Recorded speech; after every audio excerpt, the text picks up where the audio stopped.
कन्हैया जिस दिन से गुरुकुल से लौट करके आए हैं, इनको ब्रजमंडल की याद आती है। इनके मन में ये भावना है कि रोते बिलखते ब्रजवासियों को छोड़ करके मैं चला आया। आज वर्षों बीत रहे हैं, एक सुध भी नहीं ले पाया, एक पत्र भी नहीं दे पाया,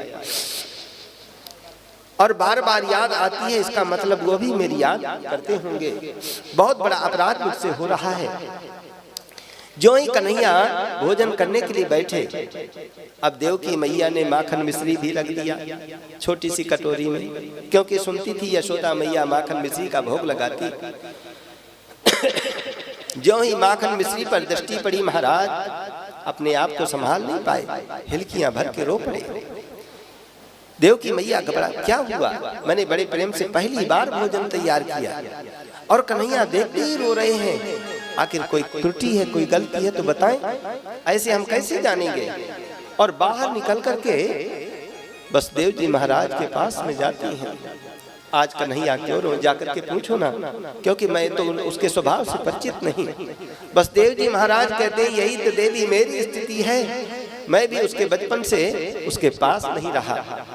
वहीं पर कन्हैया के प्यारे लाडले सखा श्रीमान उद्धव खेल रहे थे बच्चों के साथ में। उनसे कहा, उद्धव को जो ही भेजा। उद्धव ने निवेदन किया, महाराज हमसे कोई गलती हुई है, बताइए क्यों रो रहे हैं? इतना कहना हुआ कि कन्हैया ने उद्धव को अपने अंकों में भर लिया और उद्धव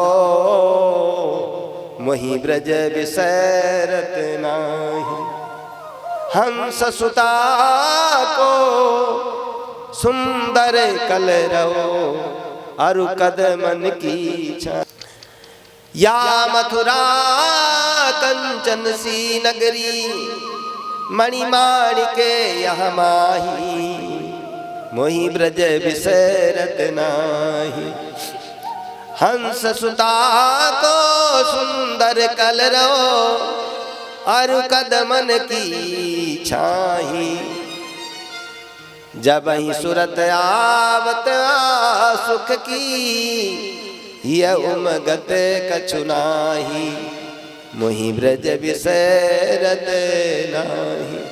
उद्धव जी बात यह है, यहाँ कोई चीज की कमी नहीं है। ब्रजमंडल से लाखों गुना ज्यादा सुख सुविधा है। यहाँ राजाधिराज कहने वाले तो बहुत हैं, लेकिन प्रेम से कनुआ कौन कहेगा? वो तो केवल माता यशोदा ही कह सकती है।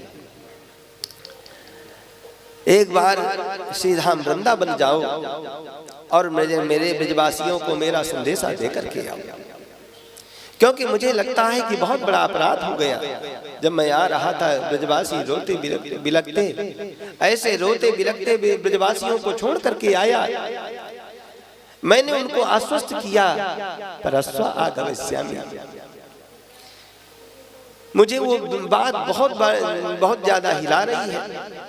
जब मैं आ रहा था, मेरी मैया यशोदा रथ के पीछे पीछे दौड़ पड़ी। मैंने उनसे कहा कि मैया मैं परसों आ जाऊंगा, लेकिन आज बरसों बीत रहे हैं, उन ब्रजवासियों की एक सुध भी नहीं ले पाया। यदि मुझे लौट करके नहीं जाना था, मैंने वृद्धा माता से मिथ्या भाषण क्यों किया? क्योंकि कन्हैया का यह भी कहना कि हमको याद इसलिए आती है क्योंकि ब्रजवासी भी हमारी याद करते हैं। एक तरफ से प्रेम नहीं होता, प्रेम दोनों तरफ से होता है। हमको याद आ रही है, इसका मतलब ब्रजवासी भी हमारी बहुत याद करते होंगे, और वो याद करते रहे, हम कैसे भूल सकते हैं उनको।